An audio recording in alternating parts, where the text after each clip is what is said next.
Saturday night. For most of Meridian City, it's just the weekend. But for us, tonight is a gamble. We're aware there's a broken system crushing this city. Meridian City is a glittering machine, but that machine was designed for the few at the top. For people like us who live in the shadows, we aren't part of the machine. We are the glitch, an error in the system they're always trying to delete. And tonight, at the party of this city's gods, we decided we would no longer be a glitch. We would be a virus. The scrawl from Mr. Alex. My name is Alex Ryder, and this is the confession about the night we tried to steal our freedom. The view from the Elysian penthouse rooftop is incredible. A sea of city lights spreads out below us. Deep house music pounds, mesmerizing dancers becoming the center of attention. Executives and crime bosses mingle, holding expensive glasses. They own this world, and we are here to take a small piece of it. We slipped in amidst the crowd. My job isn't to enjoy the party. My job is to listen, to find a crack, a weakness, a single careless conversation that could change our lives forever. Ben Carter, my best friend, is working the poolside, spreading his cheap charm. Near the elevator, Leo, the bull, Torres stands firm, his muscles hidden beneath a suit that's a little too tight. And near the emergency exit, Jax, the most nervous among us, keeps watch. In a world like this, someone always makes a mistake. I see Ben in action. He grabs 2 glasses of champagne and casually approaches 2 older men near the balcony railing. From the faint AeternaCorp logo on their lapel pins, I know they're big fish. Ben starts some small talk. His acting is perfect. I watch him from a distance. After a few minutes, one of them, who already looks drunk, speaks loud enough for Ben to hear. I still can't believe the board approved the Chimera transfer tonight, he says, using a public line no less. His friend, who looks even drunker and more arrogant, laughs. Shh, lower your voice, Mark. The M line, public line, is the most secure system in the city. In that instant, Ben gives me the signal. I stay calm, pulling out my phone. In 30 seconds, I'm inside AeternaCorp's internal network. I find the secret shipping manifest. The target is real, and the man holding the access, Marcus Thorne, is at this party. I find him in the crowd and give the go signal to the crew. The game begins. Then, accidentally, spills a drink on Thorne's suit. The annoyed Thorne walks toward the restroom. Leo and I follow him. The heavy, soundproof restroom door locks behind us. Thorne turns when he sees us. You're in the wrong place, he says arrogantly. Leo doesn't answer. He just steps forward and pins Thorne against the wall. Fast, silent, efficient. I tie his hands with his own tie, sitting him down on the closed marble toilet. I pull a small, coin-sized metal disc from my pocket and stick it to his stomach. I show him my phone screen, which is now displaying his heart rate. This is a simple device, Mr. Thorne, I say calmly. A lie detector connected to an internal trigger. Your heart beats too fast from lying, and you will feel a very unpleasant vibration from the inside. Understand? His eyes widen in horror. He nods quickly. And in that moment, he broke. He gave me everything, like pouring the contents of a safe onto the floor. The picture was instantly clear in my head. The Chimera prototype, specimen 734, would be moved from Cryovault 9 on sub-level 3 of the tower next door. The schedule was tonight, a narrow 15-minute window between 1 and 1:15 in the morning, right during the security system maintenance schedule. That was the opening. The biometric scanner would be offline, bypassable only with his level 4 access card and a single-use numeric bypass code. The code: 77092118B. I had the keys to the kingdom. We left him there, tied up and terrified. We regrouped in a quiet corner amidst the party crowd. "This is the biggest job of our lives," I whisper, the adrenaline starting to pump. "Just this once, and we all retire. We're in." There was no more discussion. Their faces showed a mix of fear and greed. This was a gamble we were all willing to take. The next hour was a focused blur of adrenaline. I sat in our stolen van a few blocks away, my laptop connected to the city's network. I was their eyes and ears. I was the ghost in the machine. I guided Ben and Leo through the earpiece as they slipped into the AeternaCorp tower using Thorne's access card. On my screen, I saw the building layout, the camera dots, and the guard patrols. "Okay, left turn now. There's a camera ahead. I'm killing it in 3, 2, 1. Now. You have 15 seconds. I disabled the cameras one by one, unlocking digital locks. My heart pounded every time a loading bar on my screen paused, but my hands remained steady. Inside, Ben and Leo moved fast and silent. They reached sub-level 3, standing before the intimidating door of Cryovault 9. "Leo, open the panel," I whispered. "Ben, get ready. I'm entering the code now." I typed the bypass code, 77092118B. I hit enter. Silence. For 3 seconds that felt like an eternity. Then, I heard a soft hiss through my earpiece as the cryogenic vault door opened. Ben grabbed the small tube filled with a silvery liquid. Done. Mission accomplished. Everything went smoothly, according to plan, point by point. And that's precisely what made the hairs on my neck stand up. Too smoothly. The problem started when we were about to escape. Our van, which Jax was supposed to have ready in the back alley, was crushed into pieces, like it had been squeezed by a grinder. Someone had leaked our plan, or AeternaCorp was just that good.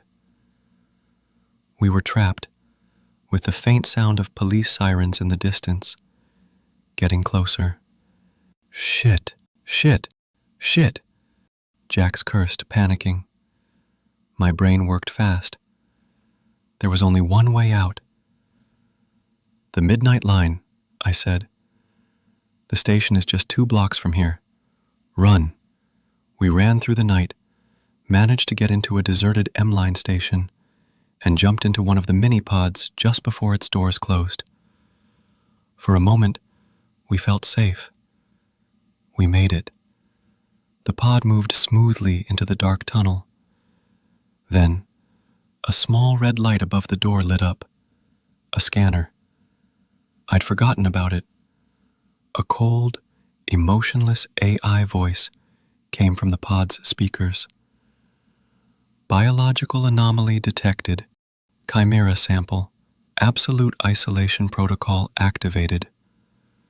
The lights inside turned to an emergency red. Our destination screen changed from Central Station to Quarantine Station Terminus. "No, no," Jack screamed, his face pale. He started banging on the glass doors, leaving sweaty handprints. "Jax, calm down," Leo yelled, trying to hold him back. But it was too late. A loud hissing sound was heard. Hot, whitish steam. The sterilization protocol began to pour from the vents. The temperature rose instantly. Jax screamed as the steam hit his skin. In his blind panic, he ignored us and tried to rip open the emergency control panel near the door. "Don't!" I yelled. Too late. He tore the panel off.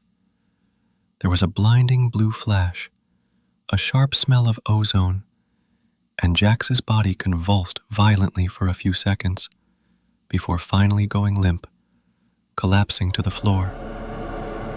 His eyes were open, staring blankly. Silence, except for the hissing steam.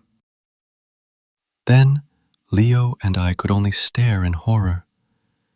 Jax. I couldn't believe this happened to him. Now there were only 3 of us. The pod came to a full stop in the middle of the tunnel. I wasn't going to wait for our turn. "Help me!" I yelled at Leo. I used a small crowbar from my bag, and with the help of Leo's brute strength, we forced open the emergency hatch on the floor of the pod. Below it, there was only darkness and the train tracks. One by one, we jumped out, falling about 2 meters onto the cold, hard concrete below the rail.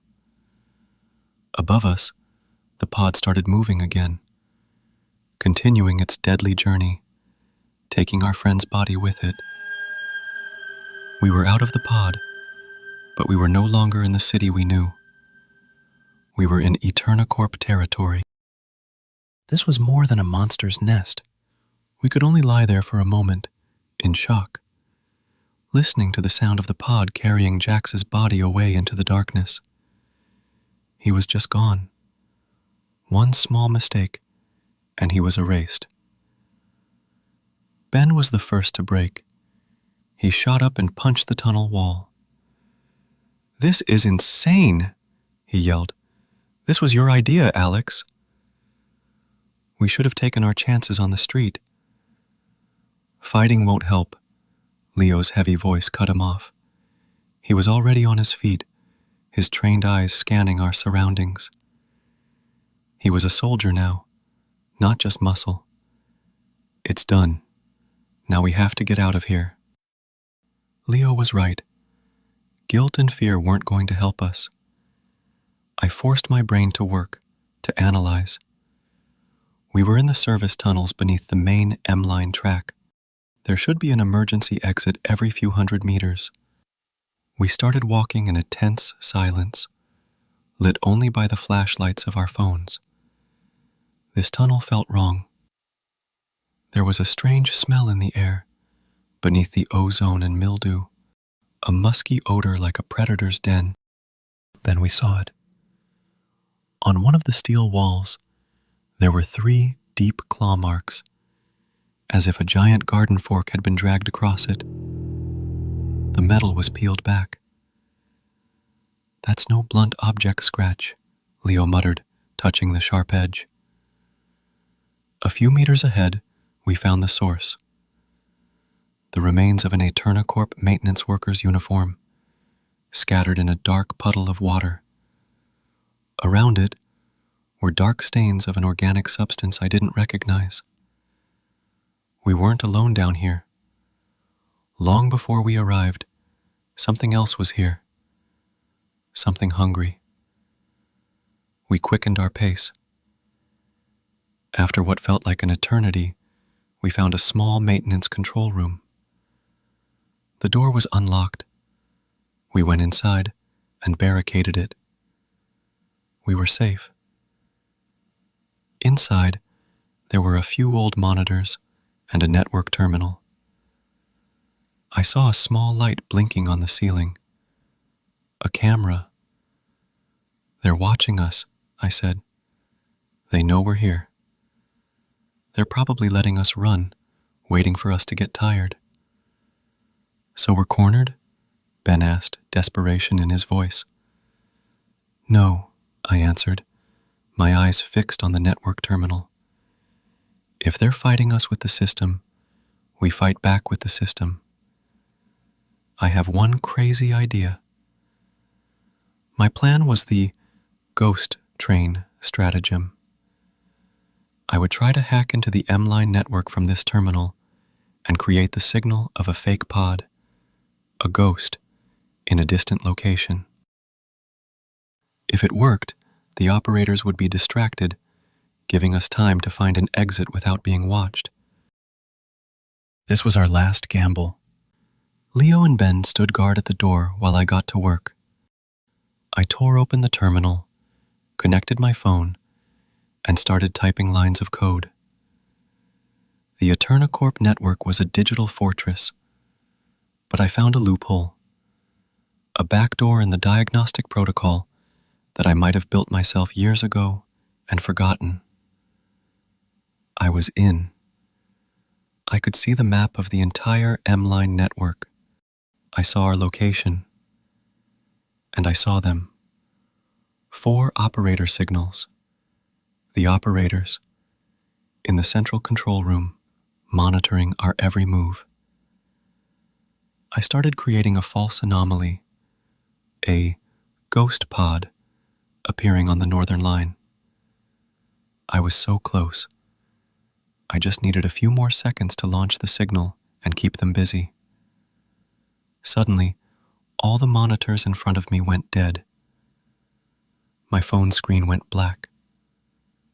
Then, the emergency speaker in the room crackled, emitting a clear, cold, and triumphant human voice. Silas's voice. A good attempt. Very creative. But as we've said, we know all the loopholes. The lights in our room died, replaced by a flashing red emergency light. Outside, a deafening alarm started to blare, followed by a heavy, mechanical grinding sound. What is that? Ben asked, terrified. I knew that sound. I'd read about it in the bunker's technical specifications. An isolation door, a giant hydraulic door in the corridor ahead of us, began to close rapidly, threatening to cut off our path. Run! I screamed. We ran out of the control room, toward the rapidly shrinking gap. The opening was just a meter, half a meter. Ben and I managed to dive through. But Leo, he was a little too late. He tried to force his way through, but the door was too fast. With the roar of a bull, he turned and held the hydraulic door with his shoulder and back. Run! I'll hold it, he yelled, his muscles straining, trying to fight the unforgiving power of the machine. Leo, I screamed, go. Ben and I could only watch in horror from the other side as the door kept moving, not slowing down, crushing the body of our strong friend. After Leo's heroic sacrifice, a horrifying silence fell upon us. We had escaped, but at a terrible price. There were only 2 of us now. Then, the lights in our corridor turned on brightly. From the front and back ends of the hallway, figures in minimalist uniforms emerged. The operators.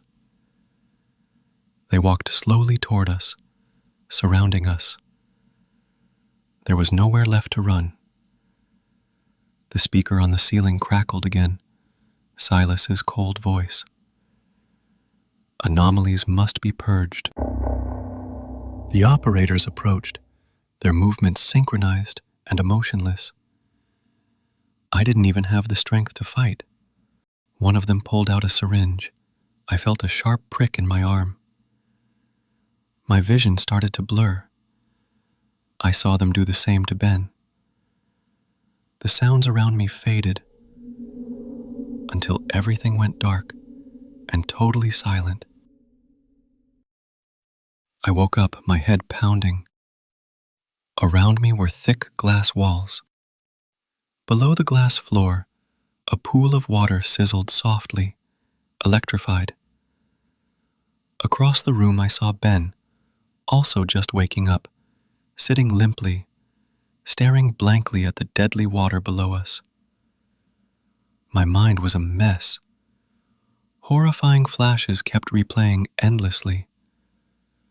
The hot steam in the pod, Jax's empty face, Leo's roar, the hydraulic door closing without mercy. This was my fault. All my fault. The silence between us was heavy, filled with unspoken grief and guilt. I saw Ben's shoulders begin to shake. He was crying silently. Then, slowly, he stood up. He walked toward me with heavy steps. As he stood in front of me, tears streamed down his face. His usually confident face was now broken. Then, without a single word, he threw a hard punch right at my face. Thud. My head slammed against the glass wall. A sharp pain shot through my jaw, but it felt deserved. I didn't fight back. I just looked down. Ben now grabbed my collar. "This is all your fault," he sobbed, his voice hoarse with tears and rage. "One last job. Look what happened.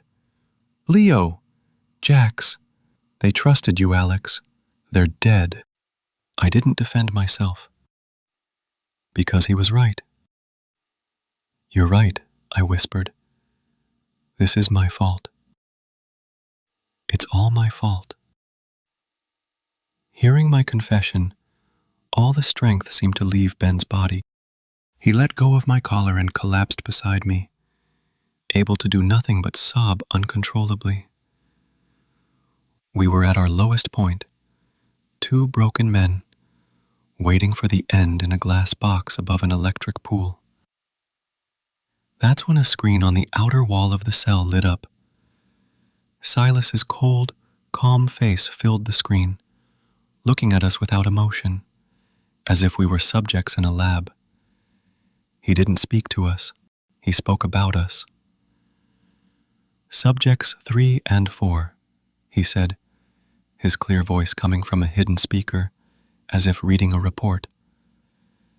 "Emotional response as predicted. Good data. For the record, the anomalies from the 2 previous subjects have been successfully purged. Corrupted variables. Their sacrifices were meaningless, just numbers in a report." The screen went black. Meaningless. Nothing. Those words.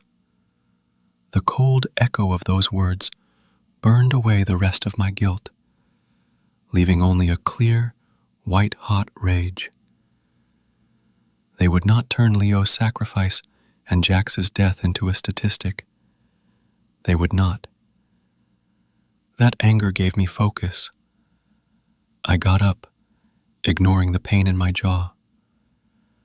I looked over at Ben, who was still curled up against the glass wall. "Ben, look at me," I said, my voice firm now. "We are not dying in here as numbers."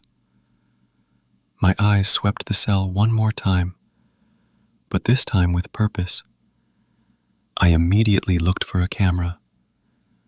A small black dot in the corner, a watching lens. But there was nothing. Strange. They were so confident in this prison, they didn't even feel the need to watch us directly inside.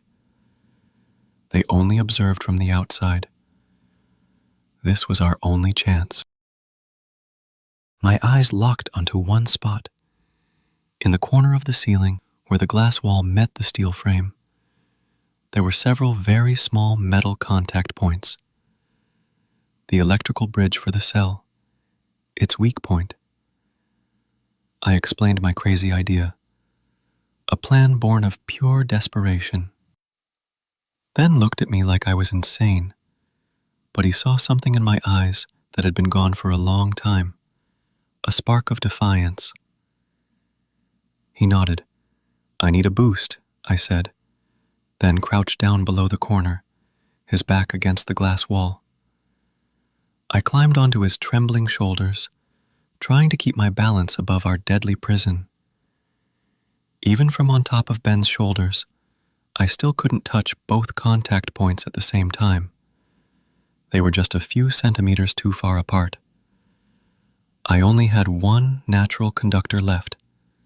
It was disgusting, but it was the only way. I gathered saliva in my mouth and spat it with precision at the two contact points. The first attempt failed. My spit just dripped down the glass. We almost fell. "Again," I whispered to Ben. I tried again. And again. The effort made my mouth dry, but I kept forcing it. Finally, on the fourth try, my spit managed to connect the two contact points. A bright blue spark flashed from the corner of the cell for a moment. The entire electrical system of the cell overloaded. The lights exploded in a shower of sparks. The hissing sound from the water below stopped. In the total darkness, we heard the heavy clang of the magnetic lock on the cell door disengaging. "Now!" I yelled. I jumped down from Ben's shoulders. We fumbled in the dark, found the door, and managed to open it. We jumped into the now safe water, swam with all our might to the edge, and climbed out to the main facility corridor, soaking wet and trembling. Just as our feet hit the cold corridor floor, the emergency alarm, which had been momentarily dead from the short circuit, now roared back to life with a more piercing sound. Red emergency lights began to flash along the hallway, turning everything into a scene from hell. Behind us, the water in the pool began to sizzle and glow with a deadly blue light again. The system was back online. Our escape window was only a few minutes. We were free from the cell, but we were now in the middle of a beehive we had just kicked. And that alarm. "Which way?" Ben yelled. I didn't know. I just picked a direction and ran. "Follow me." We ran through the sterile corridors that now felt like a flashing red labyrinth. I was hoping this alarm would keep the operators busy, give us some time. How naive I was. We arrived at an intersection with a large observation window overlooking a giant hangar below. We stopped for a moment to catch our breath. Across the hangar, on a control platform, I saw two of them. The operators. They didn't look panicked by the alarm at all. They were working calmly and methodically. One of them pressed a series of buttons on a console.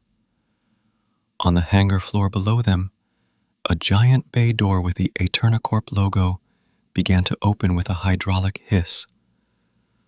What were they doing? They weren't trying to stop the alarm. They were opening something. From the darkness below the bay door, something began to emerge. Something big, writhing like a giant caterpillar. Dozens of sharp, small legs moved quickly at its sides, scratching the concrete floor. Its head, my God, its head was upside down, with its jaw open in the wrong direction, and another head was coming out of its tail. It was Subject Alpha. One of the operators on the platform then pointed at a screen in front of him, then casually pointed in the direction of our corridor. I understood in that instant. This alarm wasn't because we escaped. This alarm was the announcement for a hunt, and they had just released their hunting dog. "Run," I screamed. The flashing red corridors felt like the throat of a wild beast. Behind us, the sound of scraping and claws on metal got closer, louder. I glanced back, a mistake. The creature was only a few meters behind us. Its large, writhing body banged against the walls from side to side. The sharp claws on its many feet gouged the concrete floor, leaving deep marks. One of its claws swung out, missing Ben's face by mere centimeters. We had no destination, just running away. Ahead of us was a large door, slightly ajar. Without thinking, we burst through it. I immediately recognized this room. The smell of ozone from crushed metal, and the large, dark stain on the floor. This was the hydraulic door room, the place where Leo died. His body, Ben whispered, his face pale. His body's gone. Before we could even process that horror, the Subject Alpha creature squeezed into the room, blocking our only way out. We were cornered. This was the end. No more running, no more plans. But then my eyes saw it. Across the room, behind a cracked glass wall, was a small control room with an emergency panel for the hydraulic door. I looked at Ben, my eyes trying to convey the whole crazy plan without words. He seemed to understand. "Ben!" I yelled, pointing at the creature. "Bait him! Lure him under the door!" I didn't wait for his answer. I ran along the side of the room, toward the control room. Meanwhile, Ben did the bravest thing I'd ever seen. He yelled, waving his arms, drawing the monster's attention away from me. I made it to the control room. The panel was damaged. A few buttons were dead. I tried to power it on, hitting it in a panic. Outside, Ben was dancing with death. He dodged every claw swipe, every lunge of the giant body, agilely keeping it moving forward, closer and closer under the gaping hydraulic door above. "Alex, hurry!" Ben screamed. With one final punch to the panel, a green light flickered on. The system was active. I saw Ben, now on the other side of the hydraulic door, with the monster right underneath it. This was our only chance. "Ben, jump now!" I screamed as I slammed the emergency close button. A deafening hydraulic hiss was heard. The giant steel door began to descend with terrifying speed. Ben, at the last possible second, dove and rolled to my side. The creature, realizing the trap too late, tried to retreat, but it was too late. The hydraulic door slammed down, crushing the creature's body with the force of thousands of tons. Silence. We could only sit on the floor, gasping for air, staring at the horrific remains of the monster. We did it. We beat it. But it wasn't enough. I got up. "This isn't over," I said to Ben. He looked at me, confused. "What do you mean? The monster's dead." "The heart of it isn't," I answered, my eyes fixed on a directory panel on the wall. I saw it. Central Laboratory, Chimera Development. "Let's go." We hurried through the now quiet corridors. The alarm was still blaring, but there were no guards. All the remaining operators were likely in a panic in the control room, or trapped on the other side of the facility. Finally, we found it. A steel door with a biohazard sign. We managed to open it. Inside, a few scientists in white lab coats were shocked and terrified to see us. 2 soaking wet, wounded, and blood-splattered men. They didn't fight back. Leo would have laughed at how easy it was to round up these brains. We tied them up with monitor cables. On one of the tables, I saw it, a rack of several cryogenic tubes, including our tube, which they had taken. In the center of the lab was the heart of all this, a large biological reactor with a pulsing core, emitting a strange blue light. I knew what I had to do. This was the machine that birthed that monster. If I put the pure, unstable Chimera sample back into its active core, the result wouldn't just be an explosion. It would be total annihilation. I took our tube. "Get out of here. Run as far as you can," I said to the terrified scientists. They didn't need to be told twice. They ran out. I opened a panel on the reactor. Ben looked at me, his face tense. He knew what I was about to do. He nodded. I inserted the Chimera tube into the reactor's emergency injection slot. The entire room immediately began to shake violently.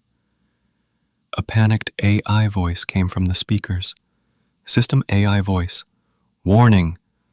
Biological reactor unstable. Core breach imminent.